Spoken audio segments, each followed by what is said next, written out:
Really, really bad news for the president. This is from The Hill. Prosecutors connect Trump to illegal payments during the campaign. For the first time, federal prosecutors in New York on Friday said that President Trump directed his former lawyer, Michael Cohen, to make two illegal payments during the 2016 presidential campaign. Prosecutors in the U.S. Attorney's Office for the Southern District of New York connected Trump to the illegal payments in the latest filing in the case involving his longtime lawyer and fixer. The document states that Cohen, quote, acted in coordination with and at the direction of Trump before the election in steering payments to silence Stormy Daniels and Karen McDougal, two women claiming they had affairs with Trump in 2006. Trump has denied the affairs. So they go on to say this, quote, the payment to Daniels came directly from Cohen, although he, quote, falsely indicated that the purpose of the wire was to pay a retainer. Cohen then sought reimbursement from the campaign after the election for the $130,000 payment he made, which was granted. Okay, so if you guys remember, it was a few months ago where we spoke about this story, and I told you that there's only one angle to it that's legitimate, in the sense that if this happens, then there's a there. If it doesn't happen, then there's no there. And that was this, exactly what they're saying did happen, and what Mueller can prove. So if Trump was paying hush money for an affair he had, and it was coming out of his own bank account, as much as that would be a big political story, and, you know, that's something that would make mainstream media's hair light on fire and their heads explode, that wouldn't necessarily be illegal, and that wouldn't necessarily be something that's impeachable or could bring him down. But what's crystal clear at this point is Michael Cohen paid Stormy Daniels the hush money, but was reimbursed with campaign funds. Okay, well, now that's illegal. And now that is something that's an impeachable offense, and that is something that can bring Donald Trump down. It boggles the mind how stupid they are to not understand that they can't do that. Like, obviously, if you're running for president, you have the eyes of the world on you. And I get it, Trump's a lowlife, and, you know, he's been doing sketchy deals his entire life, and he has issues. Like, he has serious issues. But you would think they'd be smart enough to know, okay, not going to pay off the porn star he had an affair with campaign funds, but that is fundamentally what happened. Now, I don't know. See, I think the rest of the details matter as well. So they're saying Trump directed that to happen, which means, okay, they got him. But if it was just almost like a passive thing on Trump's part, like it's just assumed, like Cohen knows that that's what's supposed to happen, and Trump doesn't actually say it, then there might be a little technicality where he can get out of it. But that's such a technicality that it's hard to fathom. But then again, stranger things have happened. Whenever there are politicians who do the bidding of one of their corporate donors, they have their wiggle room, and they get out by saying stuff like, well, there's no actual quid pro quo. That's what they used to say about Hillary Clinton. As Bill Clinton was going around for the Clinton Foundation, giving these speeches to repressive governments and getting paid hundreds of thousands of dollars, and probably in some cases millions of dollars, and then Hillary was Secretary of State and doing favors for those governments, the way they wiggled out of any responsibility was to say, I don't know what you're talking about, there's no quid pro quo. Which means quid pro quo is just, it has to be like stated. Like, I am going to give you money, and you are going to do X favor for me. Do you agree to that? Why, yes, I agree to that. So it's hard to prove corruption because the standard that's set up under our legal system is there needs to be a quid pro quo. So it can't just be implied.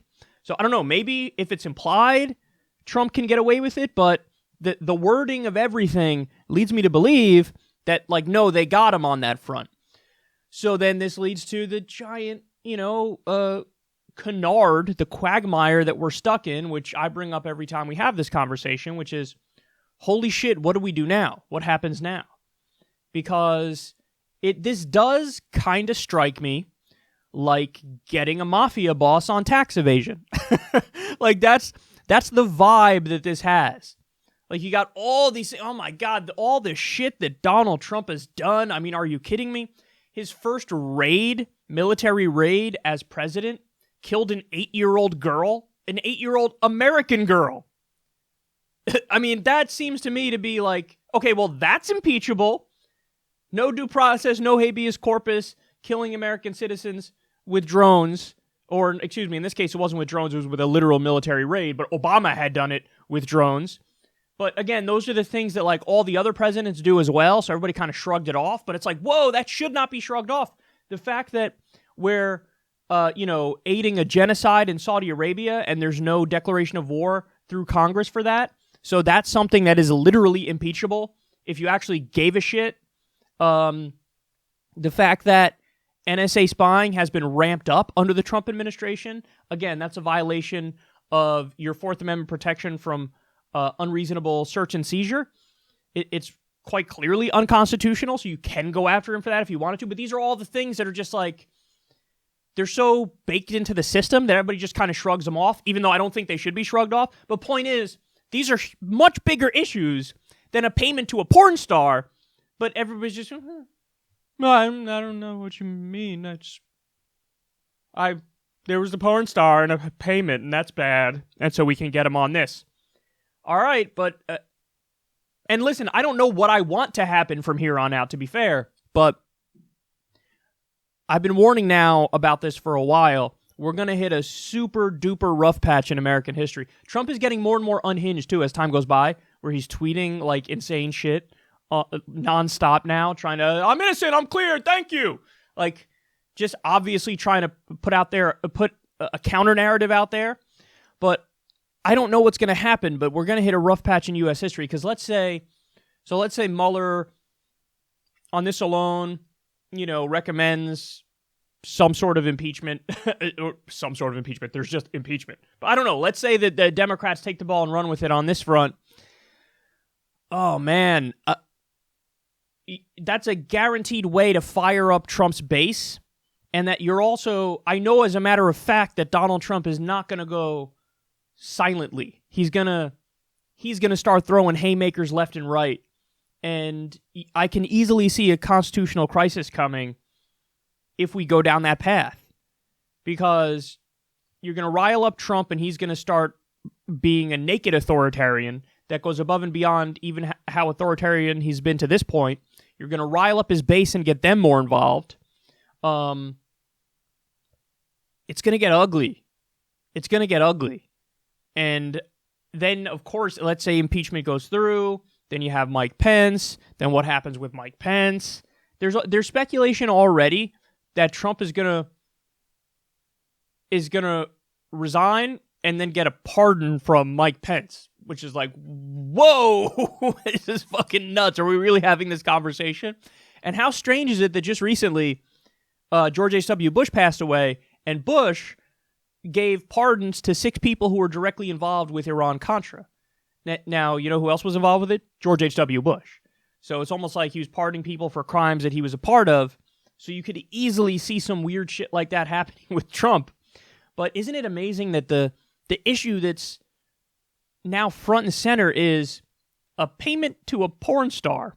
Of all the other terrible shit Trump's done and been involved with and is almost brags about in many instances. I mean, he signed a pro-torture executive order before his last State of the Union address and bragged about it.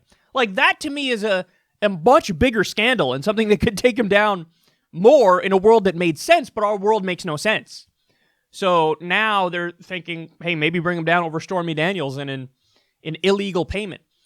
And listen, you literally can bring him down over that if it really is proven that he paid with campaign funds. But it's just, what happens next is the question. And I think in the minds of a lot of people, it's like, oh, well, obviously we get him and he steps down and he's impeached and there's that. Do you know nothing about Donald Trump? Do you know nothing about his supporters?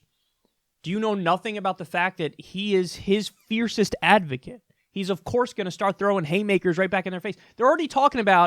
Trump is already talking about an investigation of the investigators. So in other words, we got to look into Mueller. What? Like a classic authoritarian tactic is just, I'm going to override it. And wow, look at that. I always happen to be the final authority here. I always happen to be the person who calls the shots. And there are no checks and balances because I'm going to override it. And I have a legitimate claim to it because I'm the president. So, and I already see this in the works, man. And it's scary. I don't know what's going to happen. And honestly, I don't even know what I want to see happen. There is an argument to be made of just, even if, like, I think emoluments is probably the biggest thing where you can get Trump because I think he's 100% guilty on that front. You can't take money from foreign governments because if you're president and you take money from foreign governments, that's a giant conflict of interest and you could set policy to favor these governments. So I think that that's the biggest thing where he's guilty and you actually can impeach. But is that something that should be done at this point, even if we know he's guilty because of the dire consequences that could happen in the fallout where we really do hit a constitutional crisis? I don't know. I don't know the answer to these questions. I'm just posing them because all I know is I see a lot of mayhem on the horizon and it's really fucking scary and I don't know what to do about it. And I don't think anybody knows what to do about it. I think everybody's playing with fire. I think on the Republican side and in the Trump White House and Trump himself definitely playing with fire. I do think Mueller's playing with fire too. And there is no rosy ending to this. There is no rosy ending to this. But the thing that strikes me is this is the first time we've seen basically confirmation like, Trump committed a felony or directed Cohen to commit a felony, and this is illegal, and you can't do this. Oh boy, things are starting to get creepy. So buckle up because it's only going to get worse.